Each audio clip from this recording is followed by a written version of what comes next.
Lanzamiento, aquí viene un batazo de Mundito entre right center field, la bola pica, se extiende, viene anotando Stott, empata el juego, también manda para la bola Turner anota y los Phillies se van arriba. Se prepara, Mundito en segunda, el lanzamiento, batazo profundo para el center field, la bola se va, Schwarber Bob, ¡campanazo!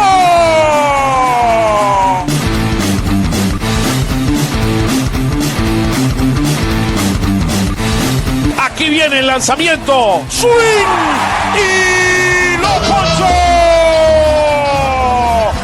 Ponche de Alvarado, amigos.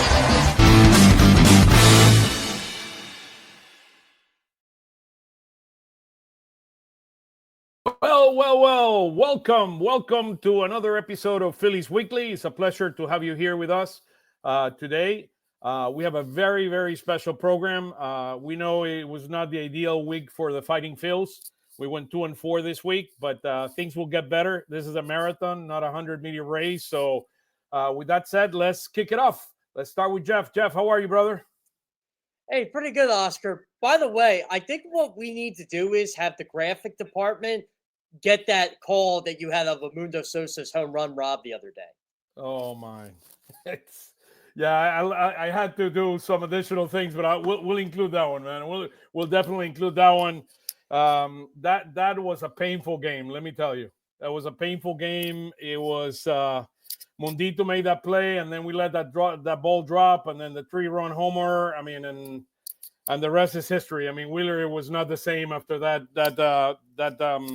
error. I mean, it was definitely a mental error. I mean, and Johan should have gotten that ball. He didn't, and we just got to move on. So, microcosm of the week. Yep. Thank you, Jeff. Thank you. So, we have some very, very special guests today. My goodness, do we have a special guest? I mean, Roger is back finally. I mean, he's been all over the world, and we have him back. So it's great to have here Roger once again, and then Anthony Sanfilippo, the own Patterson. There's the man. Anthony, how are you, brother? You know, it's really kind of special to be brought in with Roger. Like, I mean, you know, what kind of, like, I get to be brought in with Roger. I mean, that's next level right there. He's a rock singer. I mean, this guy does everything. I've never had as great an introduction as that. That's the best I've ever had. Hey, we bring some Latin flavor, right, Roger? Exactly. Do what we can. How you doing, Roger? How you doing, man? Well, it's been a rough week. You know, as you correctly said, I've been on the road traveling, so I've been watching the games in the middle of the night from Europe.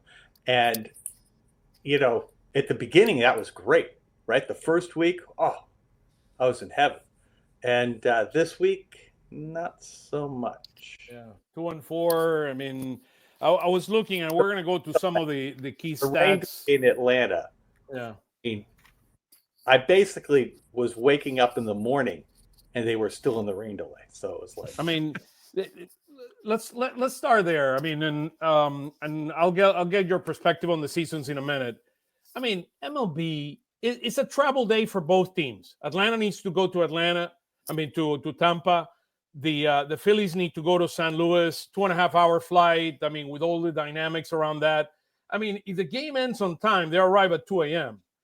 The bottom line, that team arrived at 5, 6 in the morning. I mean, how can you expect to have the quality of product that you expect? The next day, they got 3 hits.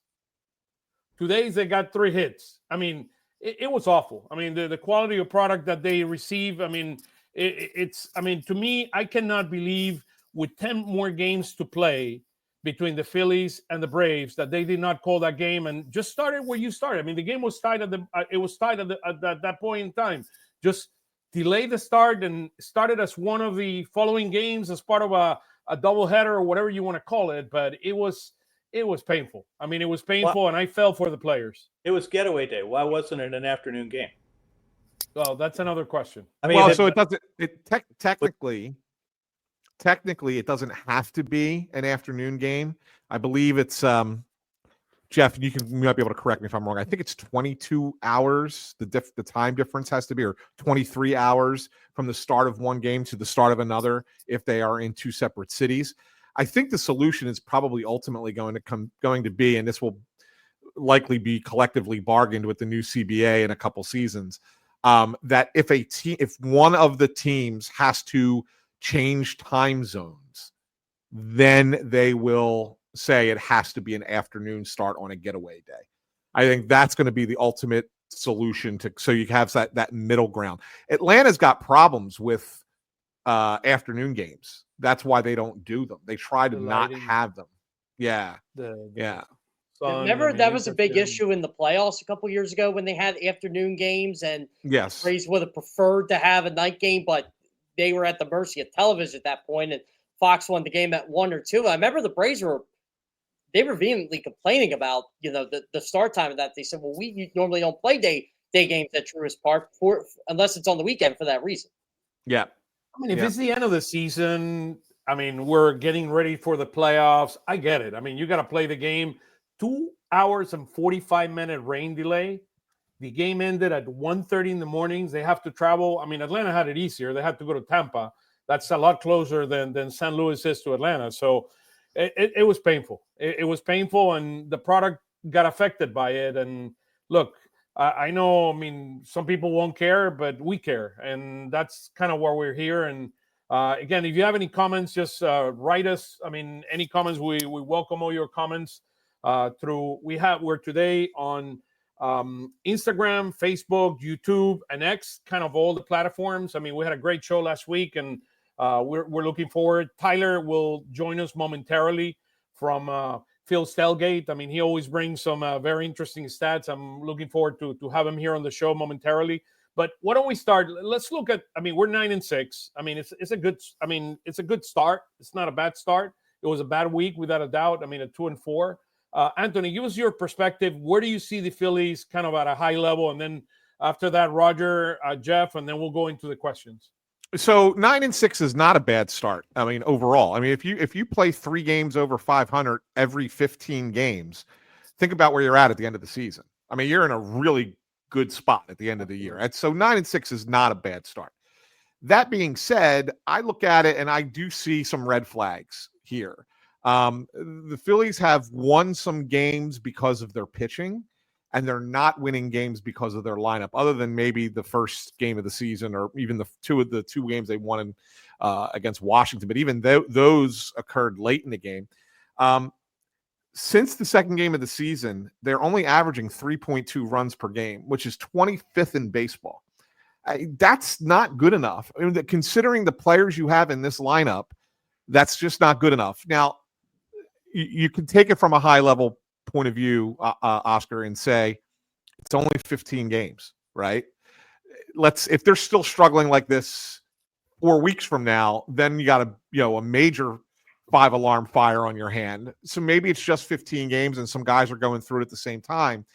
But I think you're seeing a consistent thread with certain hitters where it carries over not just this 15 games, but from the end of last season or the second half of last season. And that's where you sit there and go, okay, I'm not certain that this is going to be any different than it was a season before. And so, like, I'm not going to pour gasoline on the fire and say blow it up. But at the same time, it is fair, I think, to start to question whether or not this is just what certain guys are in this lineup, and if that's going to be good enough to win ultimately where you want to, what you want to get to, and that's a world championship. Absolutely. How about you, Roger? From your perspective, I mean, I know you follow every single pitch and every single at bat. I mean, what's your perspective on this team so far after 15 games? Well, I think Anthony called it right.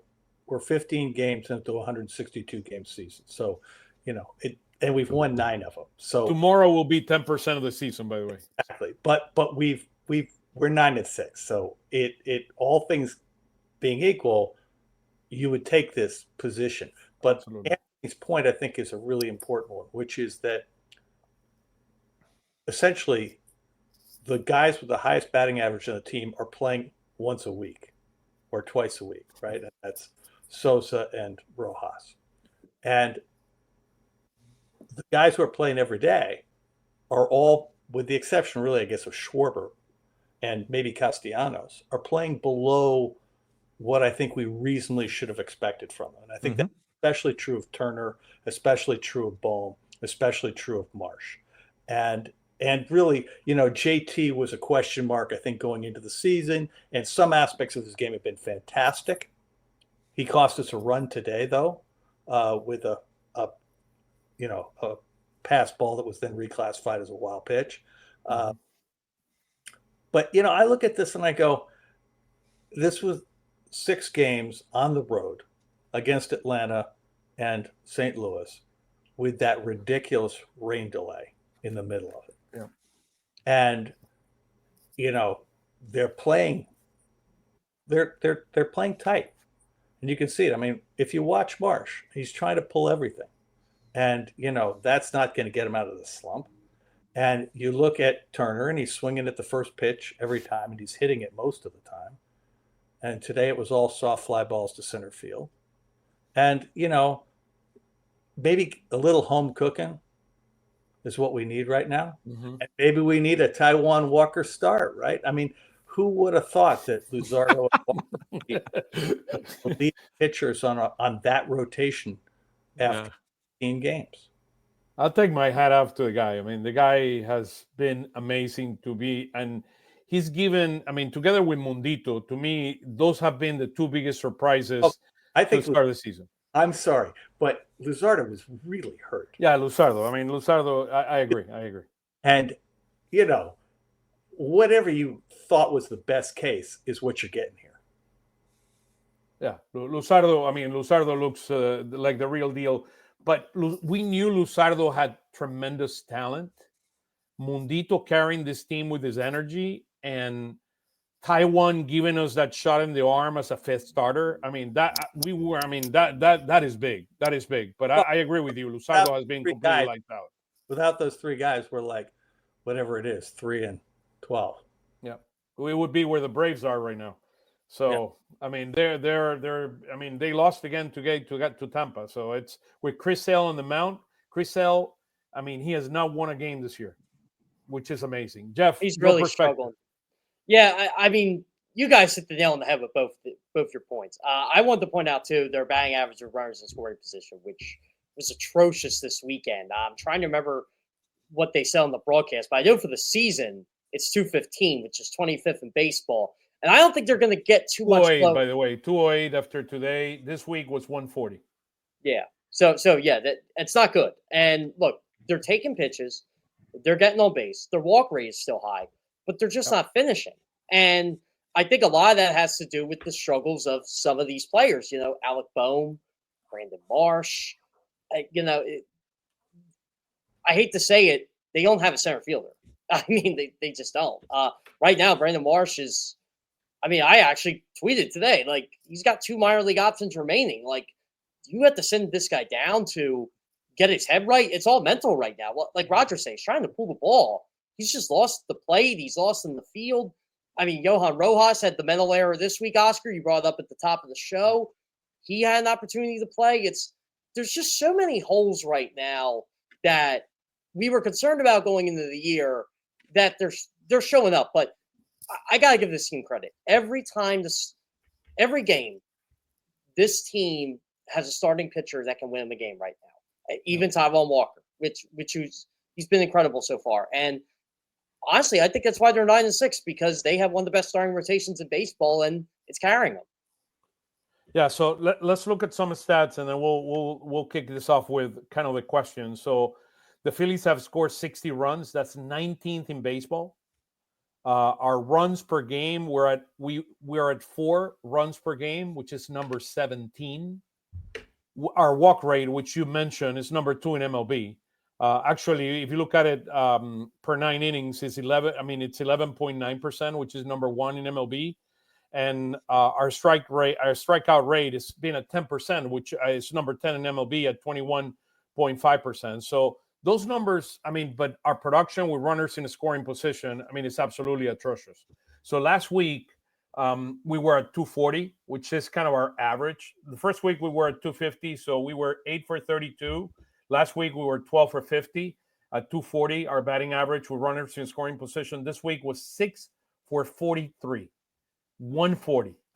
That's absolutely awful for the season. We are 26 for 125 at 208 for our batting average for runners in scoring position, which is a big issue.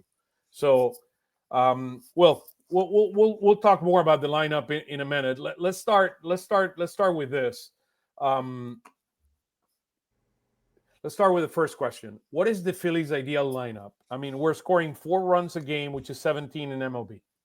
I'll throw it out. Let's start with you, Roger, and then we'll go to Anthony and Jeff. Your perception, I mean, your perspective, what would be the ideal lineup for the Phillies? So I want to start with the important caveat. I'm a fan, so I'm not the guy who's going to second. Come on, you're the expert. Come on, don't throw us that one. We heard this one before, Jeff, right? I think if we want all the time, if we want to spice things up for a game or two against left-handed pitchers, I would love to see Turner, Sosa, Harper, Schwarber, Castellanos, Kepler, Realmuto, Bohm, Rojas. Right? So who's sitting down? Because everybody's throwing lefties at us now. Who's sitting down for Sosa? I'm sorry, Sosa's hitting second in that lineup. Yeah, no, but where is he playing? He's playing at second base. Okay, at second instead of Stott? Instead of Stott against lefties. For lefties. By the way, Roger's going right-handed heavy, which is smart. Right-handed pitcher, I would put him in at least 2 days a week and place a Bohm until Bohm gets his head together. That's if you're trying to spice things up. Yeah, I but agree. That's just throwing spaghetti at a wall, right? I don't think that's the kind of way they're going to run this team. Anthony, your thoughts in terms of the ideal lineup?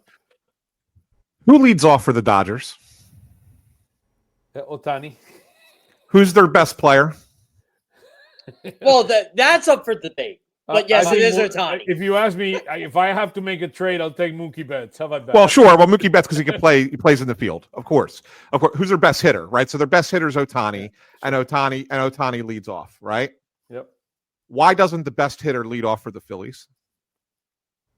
I mean, it's interesting. Bryce Harper should be the leadoff hitter for the Phillies. That's interesting. I like that. He should be.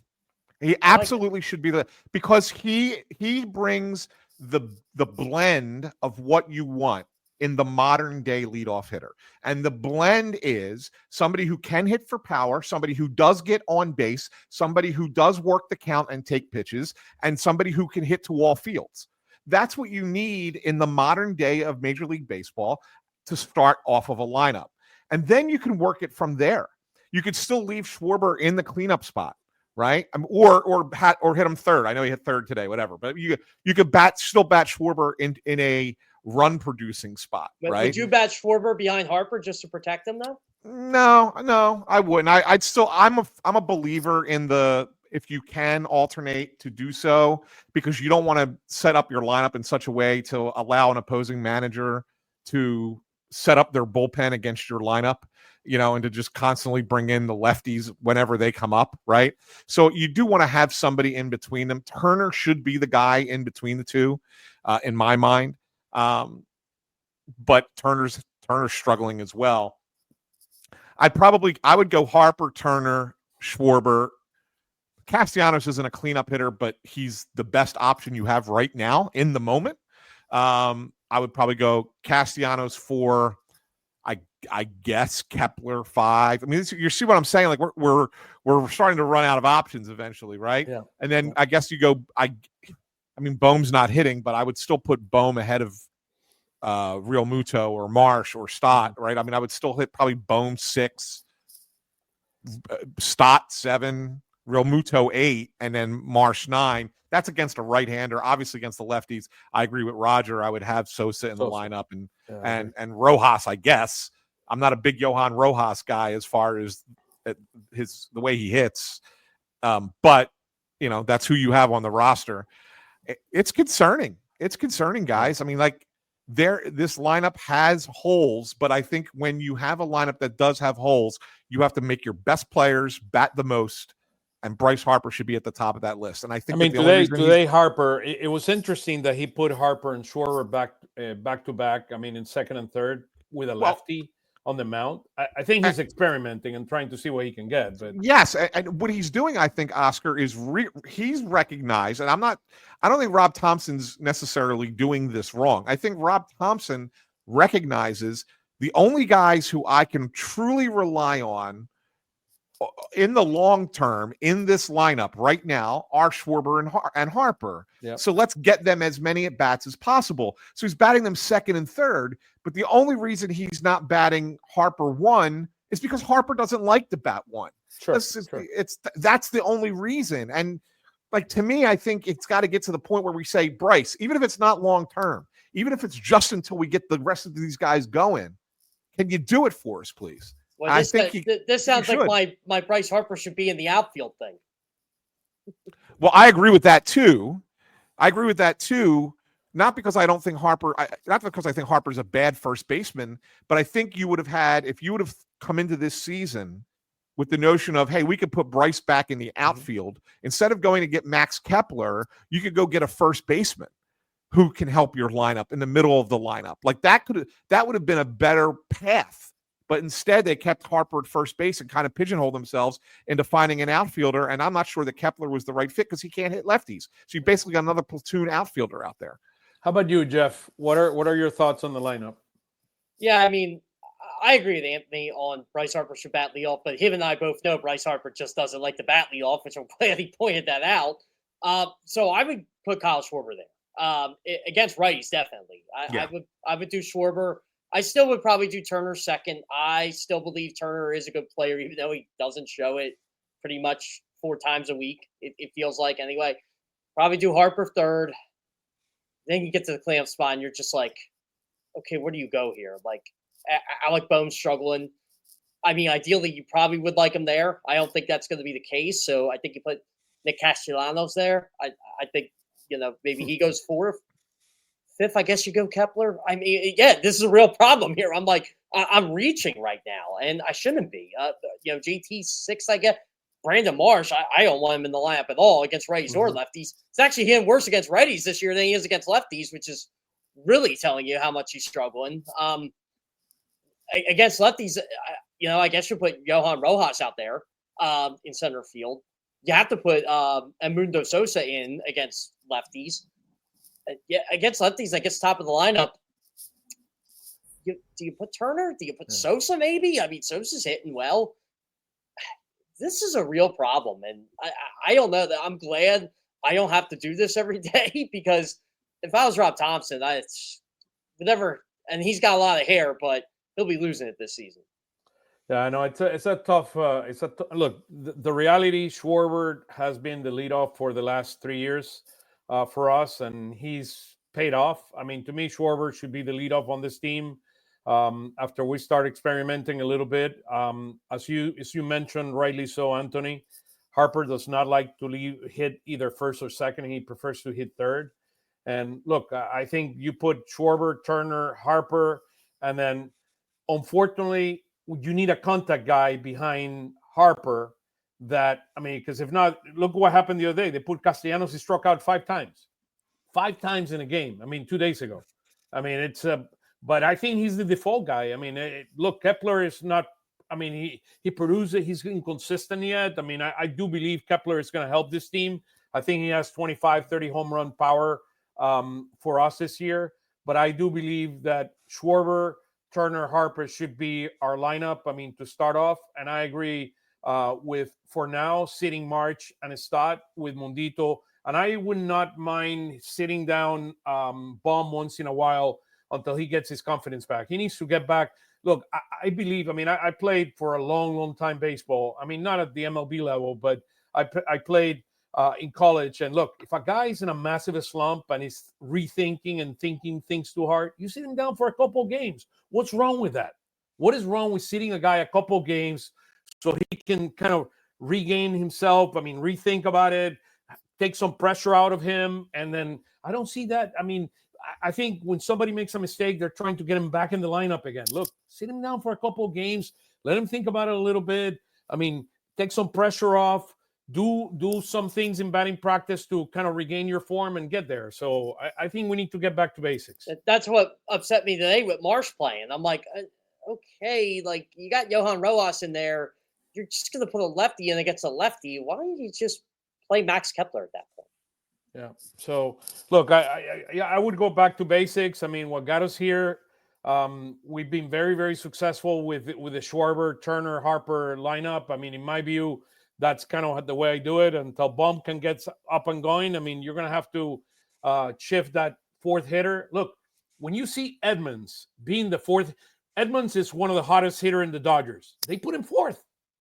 I mean, whomever is hot, you put it behind Harper, and that's what you need to do. You need to ride the wave. And I do understand that a lot of our hitters behind Harper are in a slump, and at least Castellanos is hitting 830.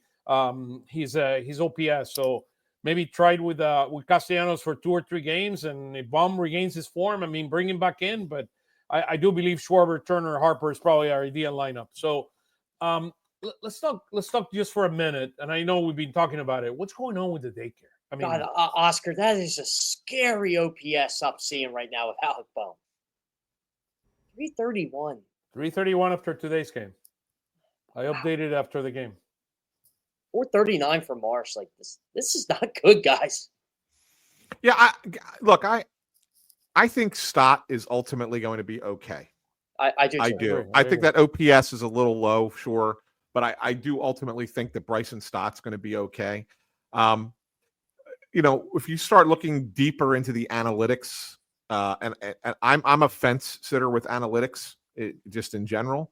I don't necessarily buy into them all the time. I think we can get kind of lost in the weeds with them, but I do think that baseball, more than any other sport, they're applicable because you could look at certain things and identify, okay, well, there's a reason for that, et cetera, et cetera.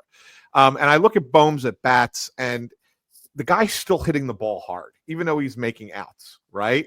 And so at the very, very least, as frustrated as he is with himself, and I think that's his biggest problem, that he's in his own head, which is why I agree with Oscar that maybe you do sit him down for a couple games to clear his mind, because I don't think his swing looks bad. I don't think his approach is necessarily poor. Yeah, he's had a couple games where he swung at first pitches, but other than that, I think that his swing still looks the same to me, sure. And he's just hitting balls at guys, right? And so I do think Alec Bohm will be better than that 331 OPS that you're seeing. Brandon Marsh is the one that I don't believe in. I at this point, I'm not convinced that he's an everyday player. He's probably a 4th or 5th outfielder on a team. And that's okay if he's that. And he's good. There's nothing wrong with that. Yeah. Right. But then you have to accept that that's what he is and stop trying to force him to be something that he's not. And that's where I think that the Phillies are making a mistake right now by making him try to be your regular center fielder or regular outfielder. I just don't think he's that guy. Anthony, you and I talked about this last year too. Remember we were talking about Marsh? It was around this time last year he was getting at-bats against lefties, and he started 0 for 20 or something, and yeah, they just ditched it, and we're like, well, actions speak louder than words. All of a sudden, they want to force this again. Yeah, I don't understand it. I mean, there is nothing in his history, in his career, that shows that he can hit left-handers. And I know that the old adage is, well, if you never faced righties and then all of a sudden you were put in there against righties, you wouldn't hit them either. Well, yeah, I get it. I understand repetition makes you better at what, at something. But there's enough of a sample here over the course of his career now, 4 or 5 years in the league, that shows that he just can't do it on a consistent basis. And he strikes out way too much, especially against left-handers. You got to platoon him. You have to, at bare minimum, you have to platoon him. And I agree with you guys. I wouldn't even make him the starting outfielder. I just put him in once or twice a week and have him as a bench guy. Roger, your thoughts on the daycare? So I think the problem is in the clubhouse. And I blame Stott, because he said we're going to grow up and we're not going to pour water on people after the games. And he took all the fun out of it. You sound like that. It doesn't feel like they're having the same fun they had before. They're not having the fun, and you can tell. And I think losing Hoffman did something to the chemistry also, okay? And, I think they've brought in a very quiet, serious guy in Kepler, who isn't the same kind of vibe as what they had. German. I think they take away from daycare that happy-go-lucky thing that got them through the difficult times before. And again, this is just a hypothesis. And guys, I think as bad as Marsh has been, the notion that he stands out in this lineup, I just don't agree with. I mean, Kepler has been terrible. Turner has been terrible. Obviously, Bohm is terrible.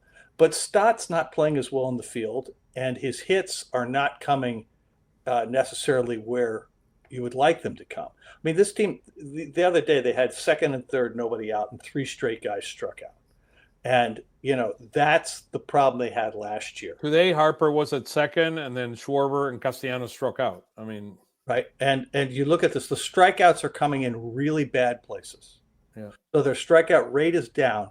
But if you look at where the strikeouts are coming, the opposing pitchers are getting strikeouts when they need them. I mean, we're talking Livitor and Palat. I mean, come on, guys. I mean, these are not the best pitchers in baseball. I'm gonna push back on you. I think both of those guys are quality pitchers, and Livitor pitched really well today. They would both be our 5th starter, definitely. No, I agree, but they're not a 1 or a 2. I mean, and we got 3 hits. Yeah, I mean, Castellanos struck out 5 times because he got 2 hours of sleep. I mean, I throw away Friday's game. That's fair. That's fair. That's fair. I just don't think you can look at that. Now, today's game is the one that I really question, okay? Because Bohm was really lazy in the field. He mailed it in, and that was bad. And JT missed a play that he shouldn't have missed. And those, the combination of that pop up that became a ground rule double and the failure to tag the guy, a catcher at third base that you had by 3 steps. I mean, those were the kinds of things. Now, how would you fix it? Would you? I don't know. I don't think there's anything that you're going to do. I think your notion of having people sit down for a couple of days is probably a great idea. I don't know how to handle technology, but I will tell you, I think Stott's point that we've grown up is self-evidently not true and self-evidently not helpful. Yeah, fair. Okay. I mean, I think the team has become way too serious. No, that's fair. I agree. And again, it's early, but it just doesn't feel the same vibe. I mean, I agree with you.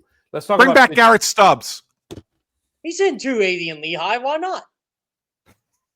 That's what they miss.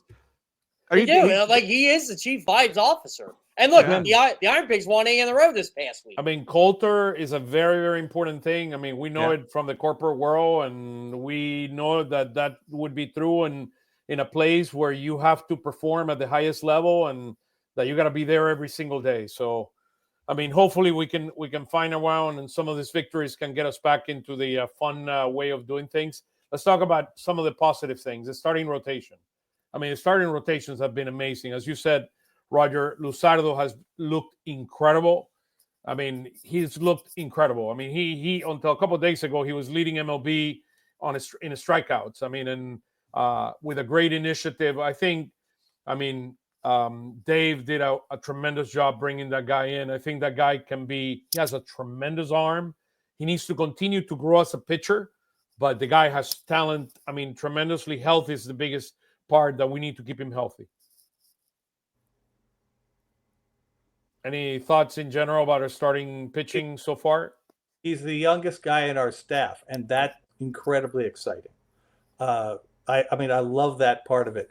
I was pleased by Nola's most recent start because he didn't give up a home run.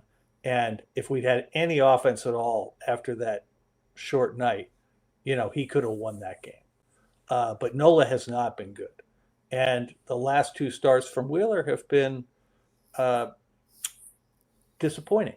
And, that's hard. So, I mean, he had 10 strikeouts. I mean, he had 10 strikeouts against Colorado. And then I saw his strikeouts come down significantly in the last 2 games. Yeah. 3 today. Against Atlanta, he had 7 strikeouts, and today he had 3. And with that being said, opponents are still only hitting 225 against him. So even with the disappointing week. one of those strikeouts was with two guys on. He threw the 97-mile-an-hour pitch to I forget who it was, but Yeah. Wheels is at 407. His ERA right now is at 407 after today's game. But Yeah, look, good numbers. 24 innings, 25, 28 strikeouts. that was not entirely his fault, right? Because there was some bad fielding behind it. Yeah, I agree. Go ahead. Yeah, I mean, sometimes that kind of stuff happens, right? So you have bad fielding behind him in Atlanta, right? That he who knows what the numbers look like for Zach Wheeler if Rojas makes that catch in center field, right? Does he probably goes at least 6 innings and less than 3 runs again, and then we sit there and go, oh wow, that was another great start by Wheeler. So today was not his best outing, but number one guys are allowed to have an outing like that every once in a while. And his velocity was there. His velocity has been there, so I'm not worried about that. And I'm not worried about Wheeler he at had all. 3 hits and nothing after the third, 1 out in the 3rd inning. So I mean, that was not his fault. Yeah, our last hit was in the 3rd inning. Harper a hit to right field. That was our last hit in the entire game. This team didn't have an extra base hit today. You're not going to win baseball games. I don't care how well you pitch. Yeah, exactly. Yeah, the thing with Nola, look, I'm a big Nola guy. I believe in Nola maybe more than a lot of people do because he is such a cerebral pitcher. Yeah. He doesn't throw 98, right? So his mistakes when all pitchers make mistakes, right? But when you don't throw 98 and you make a mistake with a fastball, you're going to get punished for it, right? Whereas when you throw 98, if it's a mistake, you're probably there's a chance it's going to get fouled off or whatever. So the velocity helps in that regard. What my concern with Nola so far this season is his velocity isn't where it normally is at this point. It's down. It's down just a tick. And when you don't throw hard to begin with, and then your velocity is down, there's not enough of a separation in velocity between your first and secondary pitches. And so therefore you have to be all that more precise in order to be successful. Mm-hmm. And he hasn't had that success yet. I give him a ton of credit for the way he pitched against the Dodgers because he had no fastball, no curveball that game, and only gave up 3 runs in 6 innings against that lineup. Yes, there was 2 home runs, but the reality was he kept the Phillies in the game. And so the same thing with the St. Louis game, as Roger was saying, wasn't his best stuff, but he's such a smart pitcher that he limits them to just 2 runs in 5 innings.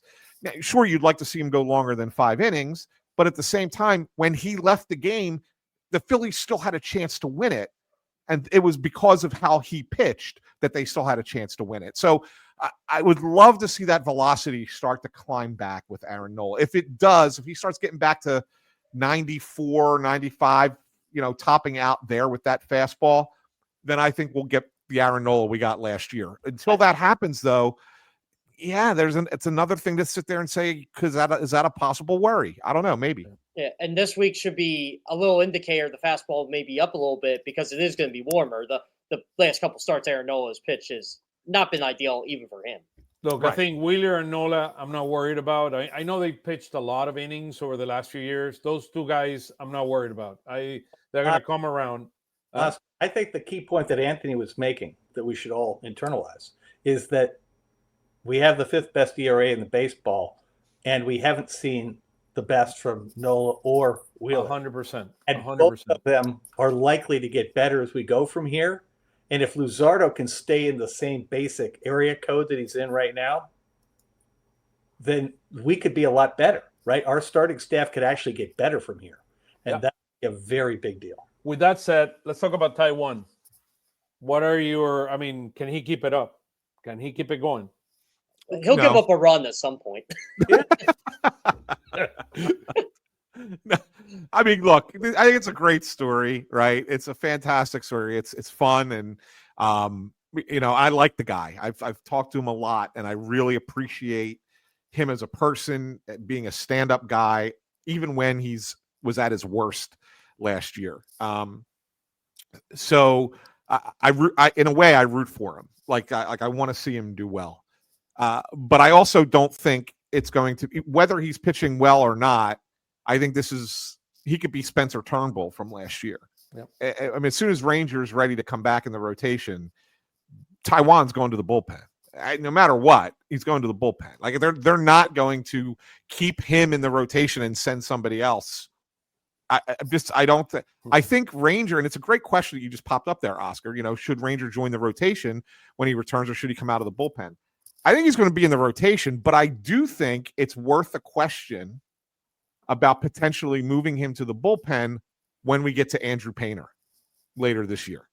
I think that's a fair question, but I don't think you take Ranger. I don't think Ranger loses his job just because he had some back stiffness in spring training and it's delayed the start of his year. I mean, Anthony, do you think we do a piggyback with Ranger and Taiwan, or Taiwan and Ranger?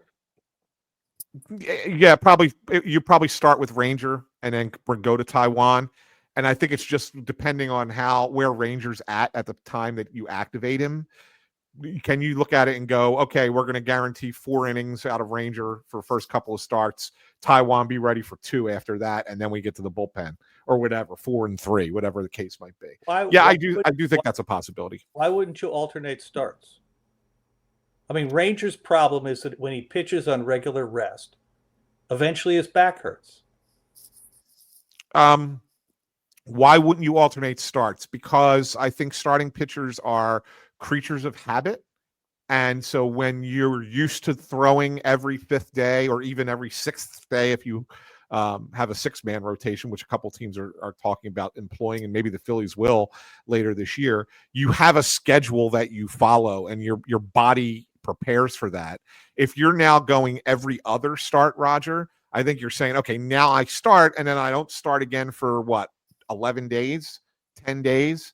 That's a lot of downtime to keep yourself ready to go. I think you just make the tough decision. Like, look, if Taiwan Walker's still pitching, they did it last year. They made that tough decision with Turnbull. And a lot of us felt like Turnbull should have stayed in the rotation and Walker should not have been put back into the rotation, but yet they did it. And they made it what they thought was a tough decision. It didn't work, right? Because Walker wasn't good. But at the same time, Turnbull was one of their best pitchers and they took him out of the rotation. I think they would do the same thing again here. If Taiwan Walker keeps pitching well, they're going to take him out of the rotation. I'm worried. I mean, and Roger, you started bringing it. I'm worried about Ranger. I'm worried about Ranger's health and his back. Look, I'll throw that one with this question. I mean, let me see here. Hold on one second. There you go. Do the Phillies have enough quality depth? We have our ERA in the bullpen is 4.27, and I know that Romano hopefully is going to be better after the 2 outings he had this week. It is an area of concern, in my opinion. Kind of, do we have enough quality depth there? And if not, to me, if Taiwan keeps pitching the way he's pitching, and we know he's going to allow runs, but he's been pitching like a professional pitcher. I mean, the way he's using, he has identified that he cannot depend on his fastball. His fastball is better. It's a 93 versus 89, 90 last year. That he needs to depend on his cutter, that he needs to depend on his splitter, and that he's been a much better pitcher than I've saw the first 2 years with the Phillies. If he keeps pitching this way, he could help us. I mean, he got in trouble in Atlanta, and you saw him getting out of trouble in a very, very impressive way as a pitcher. I was really, really impressed the way he did it. So we'll see. I mean, we don't have to make this decision with regards to Ranger yet, but I like the flexibility Ranger arm has. And also, I'm concerned about his durability with his back. This is an issue that has been going on for the last 2 years, and it concerns me.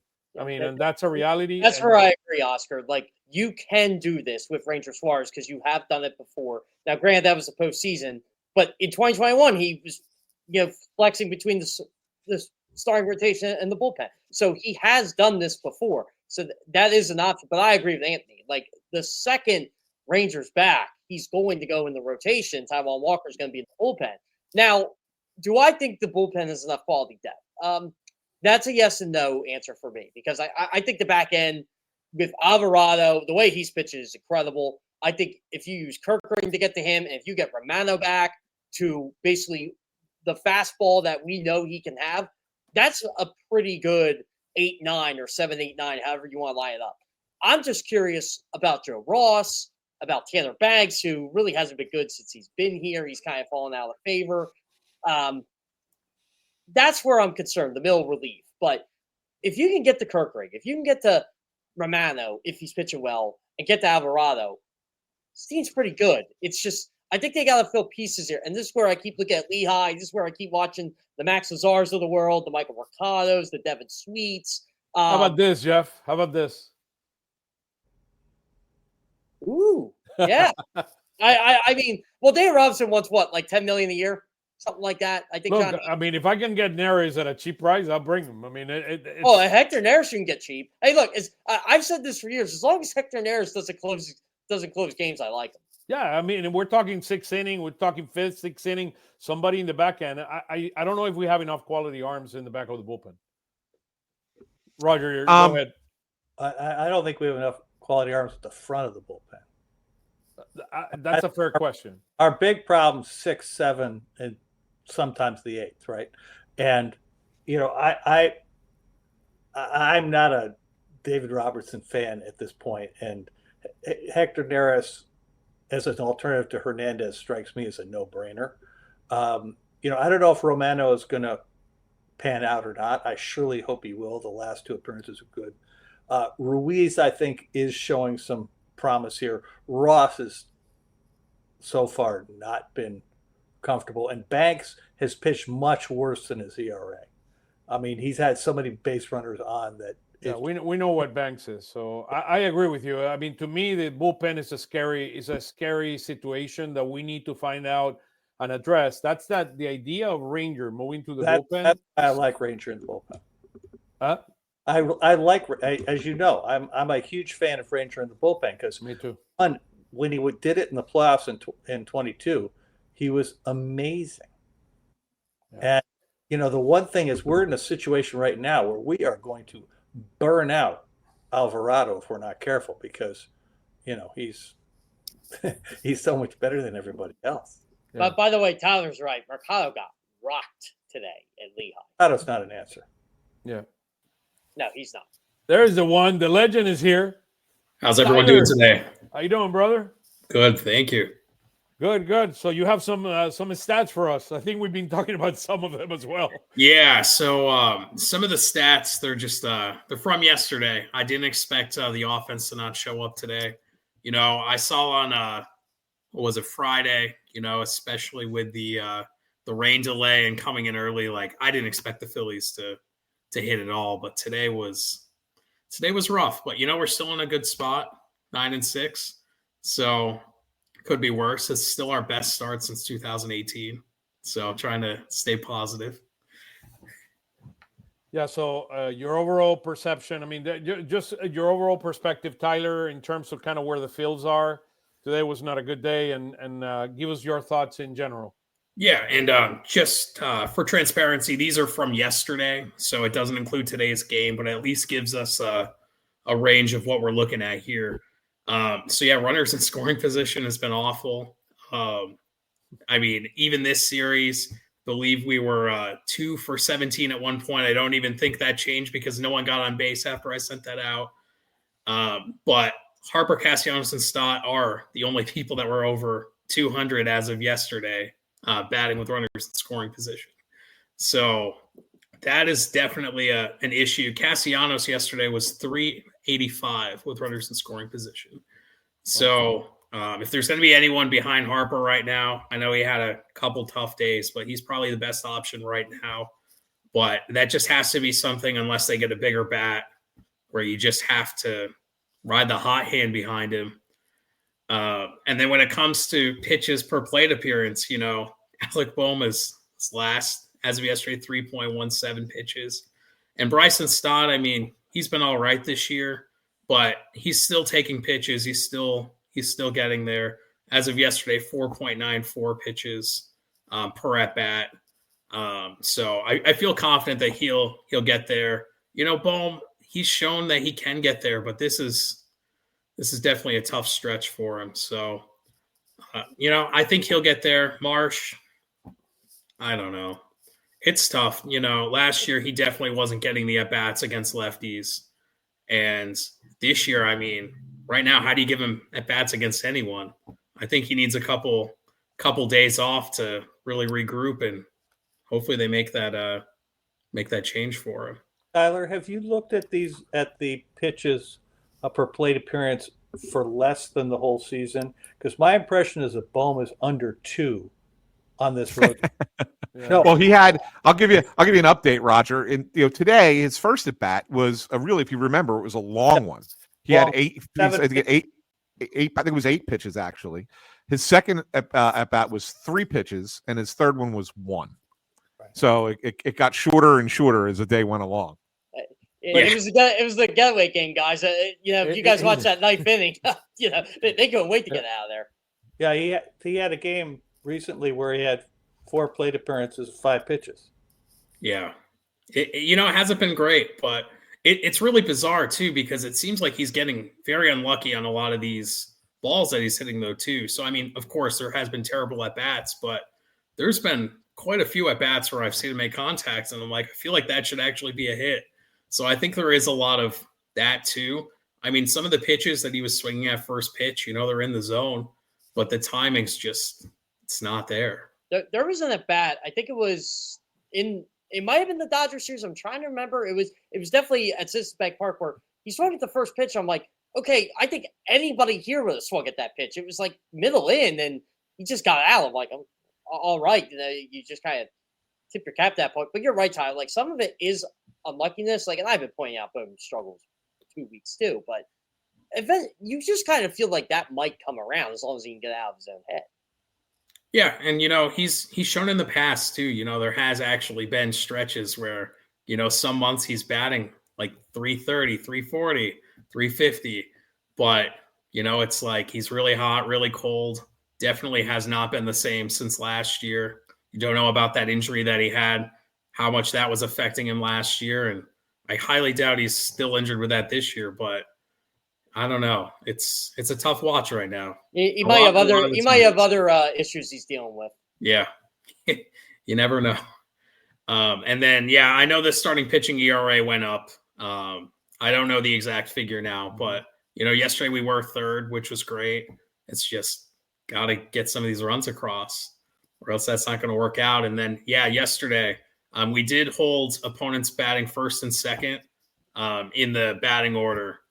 173 batting average, 248 on base, 212 slugging. So that's been encouraging, but we've actually been getting killed by the 5-hole hitter, 6-hole hitter, 7th-hole hitter. So I thought that was interesting because you don't generally see that.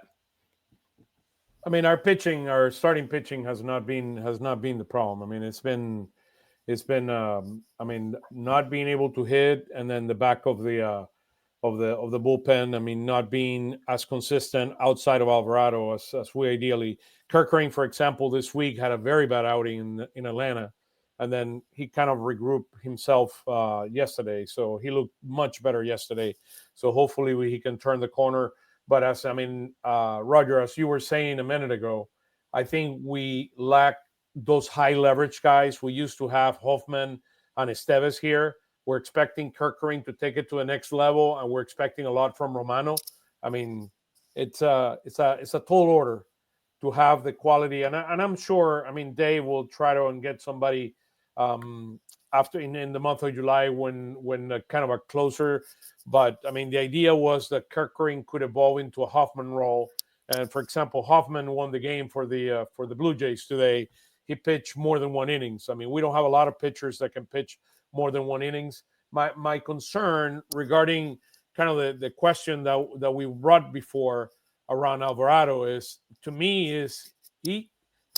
Alvarado is not a typical closer. I mean, he is a guy that I'm worried about that if we overuse him, we're going to have a problem. I mean, he's had elbow issues before. I mean, we just need to be very, very careful with putting all the baskets in the arm of Alvarado. And I'm worried about, and I know that he's our best option to close right now. So again, I come back to Ranger. I mean, you need a second guy you're willing to give the 9th inning to. And I mean, I think that experiment is worth running, particularly when he first comes back. I agree. Right? I agree.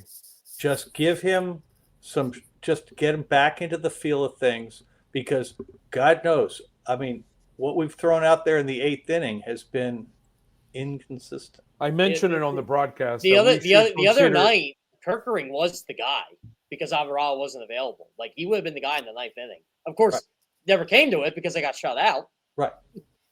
I mean, Kirkering needs to continue to grow, and we love Kirkering, and we know that he continues to grow on that pinion. But you need that additional arm. We had Esteves and Hoffman before. I mean, in addition to Alvarado, to Strom, I mean, to Kirkering. I mean, right now you're banking on Alvarado being the guy, and it's too much. And Well, look, and let me just mention this, Roger, and I'll let you make the comment. One of the things that I mentioned on the broadcast is, look, Ranger is not ready. It's not built up yet. He pitched 3 innings. I mean, he didn't allow a run. Bring him when he's fully not built up so he can start continuing to grow. And at some point, we see where Taiwan is. We see where Ranger is. And if the experiment of having him, I mean, maybe even closing or maybe coming in a 7th or 8th inning or maybe pitching 2 innings and being effective, then you have an additional arm there that you don't have right now. Quality arm. Go ahead, Roger. Sorry. I was just going to say, Strom has been coming back a little bit more slowly than we would have liked, right? He's not, I think the frequency of his appearances is greater than it was a year ago. Or the distance between his appearances is greater. And I mean, I hope he's going to be fine. I mean, until today, he hadn't given up a run, but he's had some moments where he looked shaky.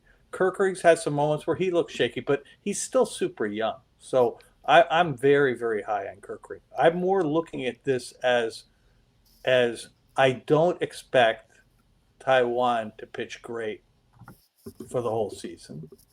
I think Luzardo is likely to have some period where he's not that great. I expect both Wheeler and Nola to do better than they've been doing. But in that scenario, you can afford to put Ranger in the bullpen. And from what I hear, they're not planning to re-sign him. So they should get the most out of him this year that they can get. I agree. And he's a very, very valuable pitcher. I mean, No health is the key. I mean, I look at this like, wow, he would be an amazing addition to the bullpen. Right? We'd be very left-handed heavy, but so what? We're Man, left-handed you can heavy bring in it the on. lineup too. Yeah. What's the difference? Just imagine you can bring him on the 8th inning and he can pitch you an 8th and a 9th inning when Alvarado pitched the previous day. I mean, because of the flexibility that he brings you. I mean, how comfortable would you be in that scenario? I mean, in the scenario where you could really let Wheeler and Nola feel like they can really stop after 6 every time. But do you Anthony, what think are that your the thoughts? Phillies would actually do it because of, he's heading into free agency and he's got Boris now. I mean, maybe later in the season, but I feel like they owe it to him to. See, I'm start back in on the rotation. Tyler Anthony thing. I say they won't do it.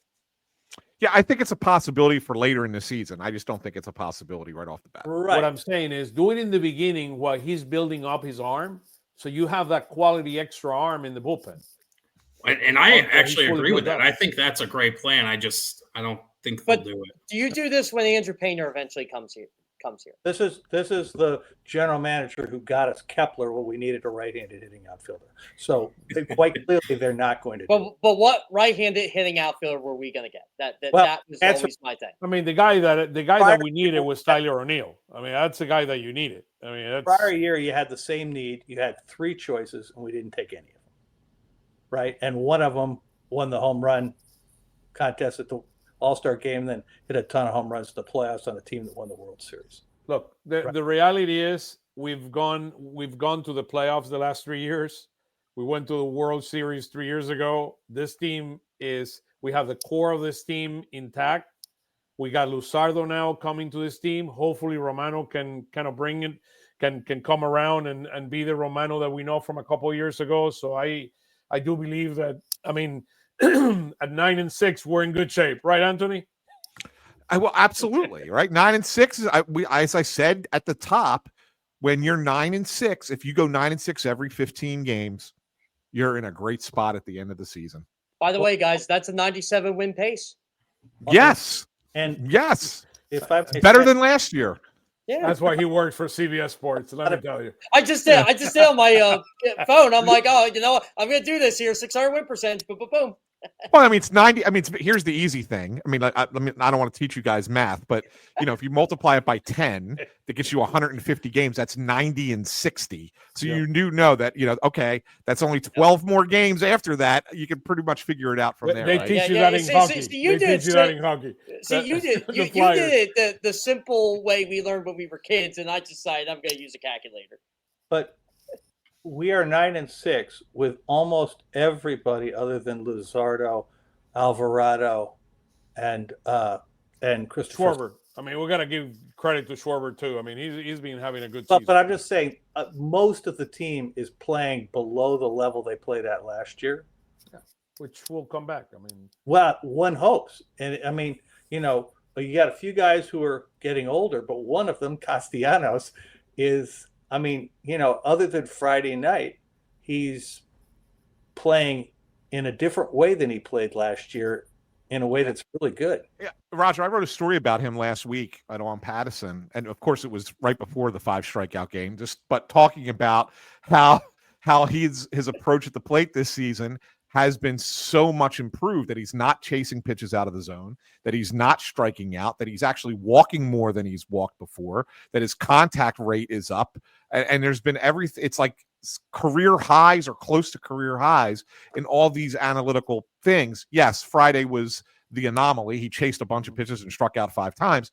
But if you do take one game, and I hate doing this because I'm not a fan of, well, if you just take X amount of things out, then look at the whole thing. But we are just talking about one game on 2 hours sleep after getting in at 6 o'clock in the morning after a flight in that 3-hour rain delay. So you take that one game out of the mix and look at Castellanos' season.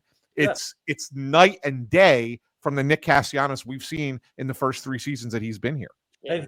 Speaking of Friday, by the way, I heard a couple of these guys didn't even really get to sleep till 8, and so you can kind of figure out how the day went. I mean, if I don't go, I get up at 8 in the morning. So imagine going to sleep at 8 in the morning. No bueno.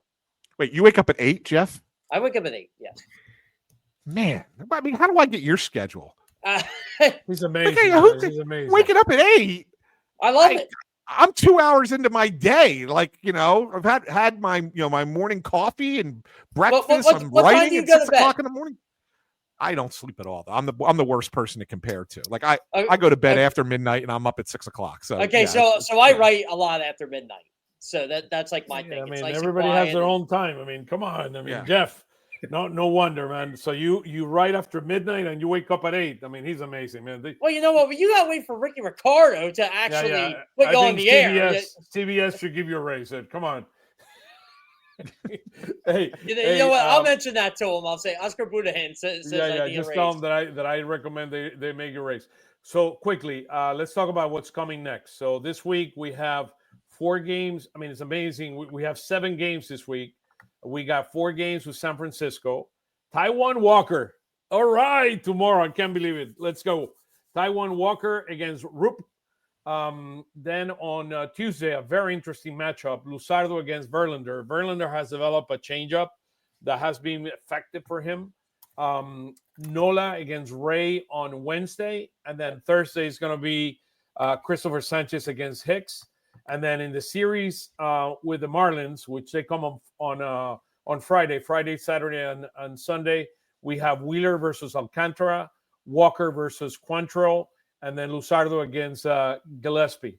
So that's a very interesting week. Then we go to New York against the Mets. We got Nola against Cannon, Sanchez against Peterson, and then Wheeler against Senga. Next Wednesday before we get a day off. This team does not get a day off in the next, 10 days or so? Yeah, I the think next day off is April draft the 14th. Nights their next April day the 24th. What was that? NFL draft nights their next day off. Yeah, it's our next day off, April the 24th. I guess we're going to be busy that night, Jeff. I will definitely be busy that night. I'll say that. Any final thoughts from your end? Let's start with Tyler. We go Roger, Anthony, and then Jeff. Tyler, any final thoughts, kind of where you see things moving forward? Yeah, I think that this is a really good time for them to get back home, get back in front of the home crowd. San Francisco has pitched pretty well. I do not believe they have faced that starter that they're facing tomorrow. But I think that this is going to be a good reset for them. And today was getaway day. They have not done well on Sundays recently in the past year. So I just think this is a good chance to reset and see what happens. San Francisco relievers have been amazing. They're second on ERA, 184. Walker, they got Walker and Duval as in the back end. Walker has been really, really good. He saved the game today. They won the game in New York, so against the Yankees. So interesting dynamic there in terms of overall. Let me see here. I'm trying to look at their overall number. I think their ERA in baseball, they are overall. Let me see here. I'm trying to look for them. The Giants. Well, I know it went up yesterday from Hicks. Wow. So we got some intriguing pitching matchups. They're fifth in baseball. They're fifth in baseball in ERA at 3.20. Their ERA is 3.20, and then their hitting is it's also terrible. very good. No, they're not hitting well. Yeah, I didn't think they were hitting well at all. I think their team they batting are, average. They are seventh in runs scored with 75. I always look at run score as a key metric for hitting. They have scored 75 runs this year. But Oscar, I do think that Anthony's directionally correct in that I think their offense is over-indexed so far. I agree. Lee's a very good player. That Asian kid, he's really good. He's been hitting third for them. Yeah, Jung-Hoo Lee's had a great start to his season. Mike Yastrzemski has had a bounce back. Like, he's been on fire to start the year for them. And but Ramos is a good player. Yeah, but Ramos is a good player, but he's not been great so far. I think that their lineup, you could slice through their lineup. It's as you said, Oscar, their bullpen has been lights out, and it's not just Ryan Walker and Camilo Doval. They've both been good, but Tyler Rogers has been perfect so far. I mean, he hasn't given up a run. Randy Rodriguez hasn't given up a run. Eric Miller hasn't given up a run. Hayden Birdsong, their 23-year-old, hasn't given up a run. So you better score off their starters who have struggled a little bit, and not other than Logan Webb. Logan Webb's been good. But Also, and Robbie Ray. Yeah, Robbie Ray's been off to a good start. He still strikes out a lot of guys. Yeah, and the Phillies can't hit lefties anyway, so that's going to be a tough matchup for them anyway. But you better hit their starters, because if you get into that bullpen, you're in trouble. They can match up with you and they can shut you down quick. Here's another one too. The Giants are like their 12th in batting average and runners in scoring position, but they got 4 guys with an OPS over 1. Wilber Flores is 1.19. Mike Yastrzemski 1.1. Jung-Hoo Lee, as we talked about, 1.05. And Matt Chapman's 1.01. Like these guys are hitting with runners on base, and they're getting big hits with runners on base. So Phillies pitching's got to step up. Okay, Roger. Any final thoughts before we close it? We were trying to keep it an hour, so yeah. I if we can win 4 games this week, I think that will have been a very good week. I agree. I hope we can win 5 out of 7. So that would be amazing. That would be amazing. If we can take 2 from the Giants and 2 from the Marlins, that would feel like a really good week. That's a very realistic week too. Jeff, any final thoughts from your end? They gotta get this Brandon Marsh thing figured out. Where they gotta give him a couple days off, or get him to get his head right. That's kind of been my point of emphasis this week. To me, they gotta get him right. March and Baum, both of them needs to kind of bring it back to where they're capable of doing. How about you? And any final thoughts, Anthony, before we close?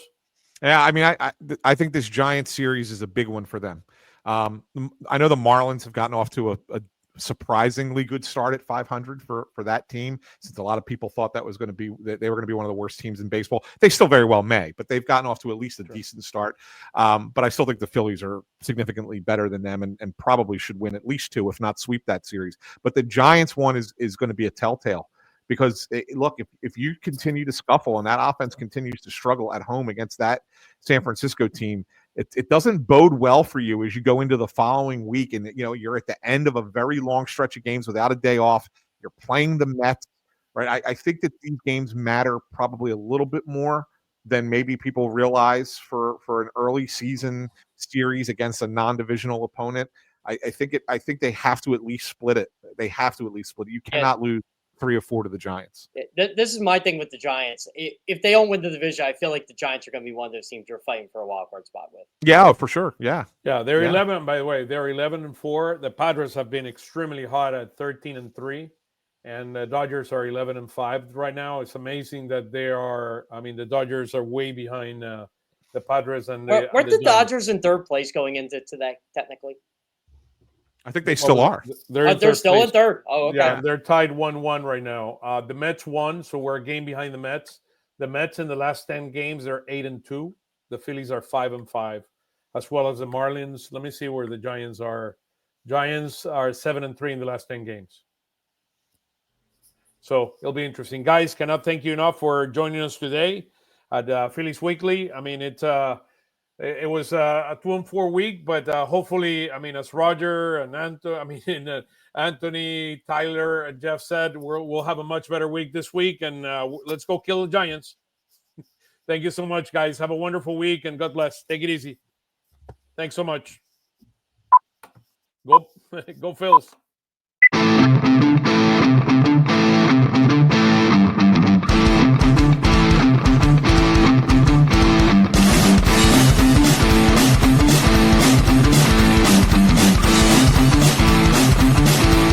Lanzamiento, aquí viene un batazo de Mundito entre right center field, la bola pica, se extiende, viene anotando Stott, empata el juego, también manda para la bola Turner anota y los Phillies se van arriba. Se prepara, Mundito en segunda, el lanzamiento, batazo profundo para el center field, la bola se va, Schwarber Bob, ¡campanazo!